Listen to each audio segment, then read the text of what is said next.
Los iraníes siempre han estado en contra de la ocupación y jamás reconocen a los usurpadores, a los que ocupan territorios. Si llegaran a un acuerdo, israelíes y palestinos, ¿Irán podría reconocer a Israel? Como sabrá usted, dentro de lo que es Palestina hay distintas formaciones, tendencias y partidos. Hablando de esa hipótesis que usted la plantea, ¿no? Llevamos más de 70 años de la ocupación. Desde hace muchísimos años se ha hablado sobre una hipotética división de dos estados o creación de dos estados independientes. Pero, o sea, aún hablando de una hipotética, digamos, solución, tampoco se ha conseguido. En los diálogos que ha habido entre ellos en Oslo o en Madrid. Hace 30 años hubo diálogos, conversaciones, negociaciones entre ellos en Madrid y se habló sobre esas soluciones, pero a fecha de hoy no hay rastro de ninguna solución. En primer lugar, está muy claro de que las sanciones apuntan a la gente y a la gente de a pie, la gente sobre todo de las clases más bajas sociales del país. Y no lo digo yo como representante del gobierno, sino lo digo parafraseando a la oposición de la República Islámica de Irán. De hecho, grupos opositores de la República Islámica de Irán siempre alegan de que las clases pudientes, la clase gobernante del país no tienen ningún problema, sus hijos van al exterior, estudian fuera. Esto también constata de que, sea verdad o no esas alegaciones, de que las sanciones no están afectando a las clases altas sociales, al gobierno, sino a los propios pobres. De hecho, los pobres han sido quienes han tenido que sufrir las consecuencias de las sanciones. Estamos hablando de enfermos que no han podido tener sus medicamentos. Hay una enfermedad que se llama de efecto mariposa, o sea, que exactamente eso, el medicamento no hemos podido importarlo por las sanciones o en la pandemia del coronavirus.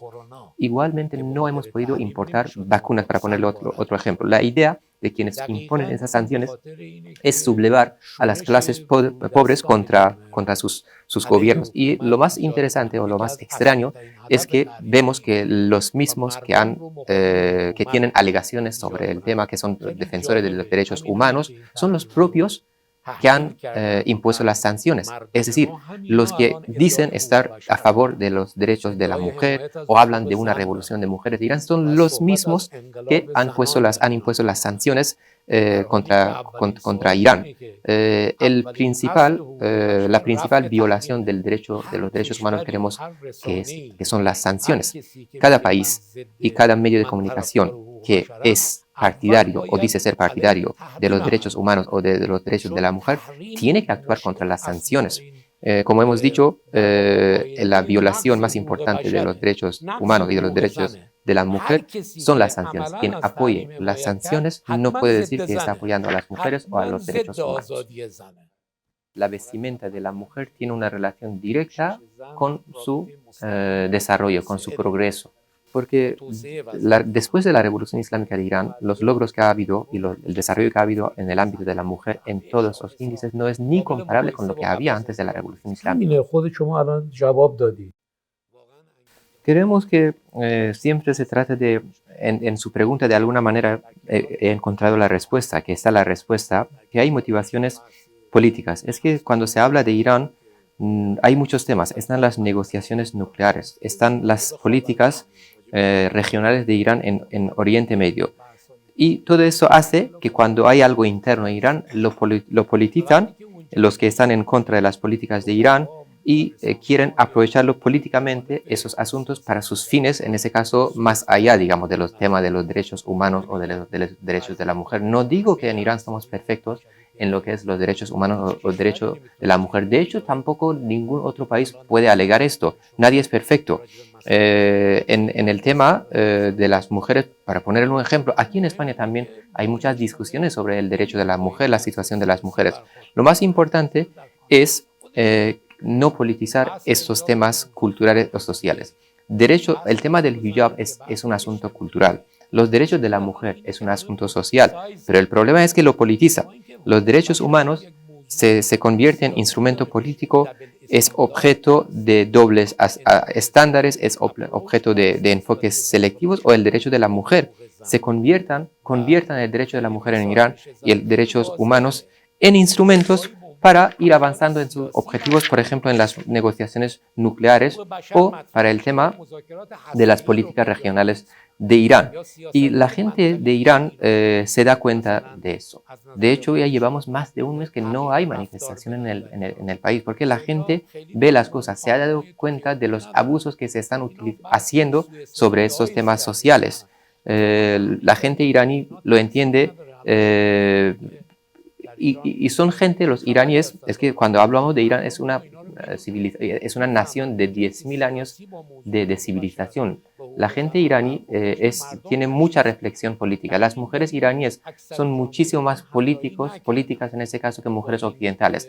Estoy hablando de su nivel de análisis y reflexión política. Por ejemplo, y por eso cuando la gente se da cuenta de que están aprovechando, abusando de esos temas para conseguir otros objetivos con el país, no siguen, la mayoría de la gente no siguió esas manifestaciones que ya se terminaron hace más de un mes. Que esos debates no son algo nuevo, que no han surgido ahora. El debate existe. De hecho, hace pocos días hubo un debate televisiva en directo, en vivo, entre la vicepresidenta de la República para Asuntos de la Mujer, la actual, y la ex vicepresidenta de la Mujer de la República Islámica de Irán. Un debate entre dos visiones distintas sobre la situación de la mujer en el país. Que el debate existe en el país, ha existido y existe. Las relaciones con Occidente han sido muy afectadas por las sanciones que ha impuesto el expresidente Donald Trump contra Irán, y no solo el expresidente Donald Trump, sino antes de él también. Y cuando ha habido sanciones contra Irán, la Unión Europea prácticamente ha estado acompañando esas sanciones. No estoy hablando del enfoque político o mediático que siempre la Unión Europea ha dicho que están contra las sanciones o que se queda en el acuerdo nuclear, no. Pero en la práctica, en la economía, prácticamente Europa ha seguido las sanciones. Ha estado en el frente, en ese caso, del expresidente Donald Trump y los ha seguido. El ejemplo claro somos nosotros, soy yo como embajador, son los diplomáticos iraníes aquí en España. Ninguno de nosotros tenemos cuenta bancaria en su país, en el país de usted, por las sanciones de Estados Unidos. Estamos hablando de sanciones de Estados Unidos que los han seguido los europeos. Y estamos hablando de nosotros como diplomáticos que tenemos derechos y privilegios, pero la gente de a pie lo sufren más esas sanciones. Entonces, lógicamente, Irán, cuando se ve con esas sanciones de Occidente, de Estados Unidos, de Europa, lo que hace es buscar soluciones, buscar de dónde suministrar los productos que necesita, desarrollar las cooperaciones defensivas, científicas, culturales con aquellos países que lógicamente no encuentran en el bloque occidental. Estoy hablando de países como Rusia, China, la India, Brasil o Sudáfrica en ese caso. Buscamos siempre aquellos países que no estén en el bloque occidental para ir solucionando nuestros problemas. Y en lo que se refiere a las cooperaciones en la materia de defensa, hemos tenido desde hace años esas cooperaciones de defensa, tanto con Ucrania como con Rusia. En Ucrania, por ejemplo, en la industria aérea, la construcción, concretamente fabricación de aviones, hemos tenido una cooperación con Ucrania que es muchísimo más importante que lo que hemos tenido con Rusia, para ponerle un ejemplo. Hablando de la guerra no es antigua, la guerra lleva menos de un año, o sea, es reciente la guerra. Y hay muchas discusiones que podríamos hablar horas y horas sobre lo que es el motivo de la guerra, por qué se hizo la guerra, cómo se está desarrollando, cuál es el futuro de la guerra. Intento ser siempre optimista, pero lamentablemente la opinión especializada que tengo sobre el tema no ayuda mucho en ese caso. Yo creo que lamentablemente la guerra se va a durar muchísimo más, que va a ser muchísimo más sangrienta de lo que es hasta ahora. Las repercusiones o las consecuencias más profundas todavía están por llegar para muchos países, para todos los países, sobre todo los países europeos. La estrategia de Irán ante esa guerra ha sido, la inactividad, en ese caso, la imparcialidad activa.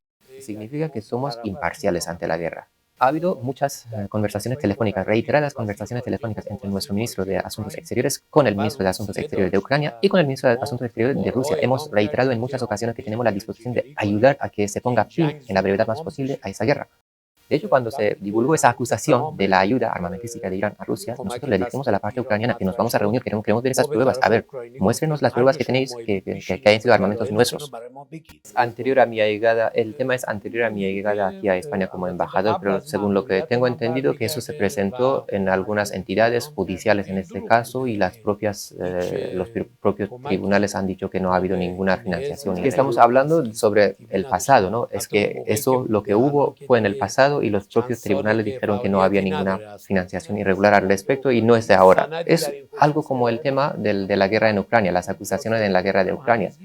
Ahora, llevo ya varios años, 4 años de embajador aquí en España. No me he reunido con ninguna persona de Podemos en esos años, aunque, por ejemplo, he solicitado reuniones a otros partidos aquí en España también. Tampoco he tenido mucho éxito con otras reuniones con otros partidos, pero con Unidas Podemos no me he reunido nunca.